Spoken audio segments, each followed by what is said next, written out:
I joined a Discord that is affiliated with Pandemic Horde, and I've also promptly been banned from it within 3 hours, and it kinda ties into a question that I keep being asked. Why do I not join Pandemic Horde? Why did I join the Imperium? Why am I there? Aren't they the bad guys? Well, there's a reason for why I never joined PH, and it most likely will also be a reason for you once I actually explained it, and that is what I'm going to do in this video, because you should know what my reason for it is, instead of just having to keep asking under every single video that I make whenever I mention that I am in the Imperium. But before we start, I just wanted to point out that if you want to, you can join my Discord, which is linked in the video description. Maybe join my corporate Imperium, fly with me and have fun. And also maybe check out my Patreon if you want to support me financially and also get some bonuses. Well, they are just kinda there for token, but it really helps me if you do that, and I'll be very thankful. But I kinda just wanted to put this out here. First off, I want to start off with the obvious. No, I am in fact not blacklisted from PH, even though some people keep saying it. I am blacklisted from Fraternity, but they even offered to unblacklist me. So that really is not a thing. If I wanted, I could most likely join most alliances based on the fact that I can get them attention thanks to having a YouTube channel. But I am not using that. I joined Blob, which by this point doesn't exist anymore, and now I'm an Imperium, which is basically just what they merge into. And neither of them gave me special treatment because of the fact that I have a YouTube channel. And I don't want special treatment over the fact that I have a YouTube channel. However, this also means I am slightly biased. I never was in Pandemic Horde. Pandemic Horde, in fact, actually killed the alliance that I was originally in. And I don't plan on joining them, at least not currently, and not because I dislike them. But if they do invite me to play with them and just check the alliance out, I'm totally not opposed to it, because that is something I'm curious on. But you know what I did do? I watched someone explain how PH is built economically, on a social system apparently, where everyone helps everyone. But is that really the case? Because from what I was told, that is really not the PH that I've been told about. It is not from what I noticed from talking to people. And maybe it was the original idea to build the economy like that, but if that was the original idea, it has been diluted quite a bit by now, until the only thing left is an empty husk of what it once was.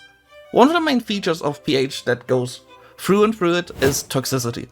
It is a sad fact, but it is what I have seen, what I have been told, and it is kinda an integral part of it by now. And I want to point out, it is not the line members. Most PH line members I met were amazing, but if it is FCs yelling at members for disagreeing with them, people getting harassed or anything of the like, I don't think that is a good place to be in, at least in my opinion. Some of the things I was sent are most likely not going to be allowed on this YouTube, so I can't really put them here, but if someone from PH is interested in what I'm talking about, you can feel free to DM me on Discord. I'm totally open to discussing it, and I'm not opposed to it at all. But this is just me stating things, and I ask myself, what is really causing all of this? And I think I have an answer to it. Segregation. You see, if you join the Imperium, it is simple as that. You are an Imperium member. Want to do PvE in Delft, but your alliance lives somewhere else? Go for it. There's no rule against it. You can go anywhere as an Imperium member and just do stuff there. There's no rules against it whatsoever. Imperium space is Imperium space, and as long as you're in the Imperium, you can do stuff there. Pandemic Horde, however, isn't as simple as that. Pandemic Horde has in fact a system of segregation. They have individual alliances where you can't just go unless you are part of that alliance. They have renters that have their own systems. They have gated and non-gated systems based on what corp you're in. And renting. Renting as a whole actually deserves a video on its own, and I will come to talk about it a bit later, but it obviously fosters a certain culture. And it isn't a good one. Someone still has to explain to me why it is a good idea to separate people based on so many criteria in which space they can live. Because this doesn't remind me of a space MMO, this kinda reminds me of the 1950s. And I would kinda prefer to not play a 1950s simulator. But you tell me, maybe my view is scuffed. Maybe the fact I think if you're part of a coalition and you want to PvE in that coalition, you should be able to go wherever you want is wrong. Maybe I'm wrong in that regard. Maybe that is really the case. But if I'm wrong, I'm proud of being wrong here. And this early on separation is what breeds elitism. Why would you help those renters after all? They're just money cows to your milk, right? I mean, they pay your bills. And those newbies living in those early uneaside systems, who knows, maybe they're spies, maybe they're going to kill you, you can't trust them after all, they are after all less than you, right? It breeds a certain culture, while simply everyone living together is a different story. I haven't seen anyone speak down to someone who's in Karma Fleet, because Karma Fleet is simply another corp in Goons. They are newbie friendly, sure, they accept new players, but that is their shtick. It is not their sole job, they are their own corp with their own culture and they do their own things. Like many corps in Imperium. Meanwhile, Pandemic Horde is dominated by two main corps that make up the majority of their alliance. Pandemic Horde Inc. and a Blessed Bean. If you think that it is suspicious that an alliance can be basically described by 2 corps, yeah, that is what I thought too. But it is how they operate. 2 corps owned by essentially 1 person, making up the majority of an alliance that makes up the majority of a coalition. That is basically how you can describe Pandemic Horde. Meanwhile, the Imperium is many corps, many alliances, but 1 Imperium, so all the space is shared and there's basically no separation whatsoever. If you want to join a goons from Sig while being in another Imperium alliance, well, many of them are open in fact as well. That is also expressed in how you can join the Imperium. If you wanted to join the Imperium with a small corp, sure, go ahead, no pressure, just joining, having fun, making ISK, doing PvP. And guess what? No one will take your hard-earned ISK through a monthly renting fee. Sure, you pay taxes, but that is just what everyone else pays too, and nowhere close to what renting costs.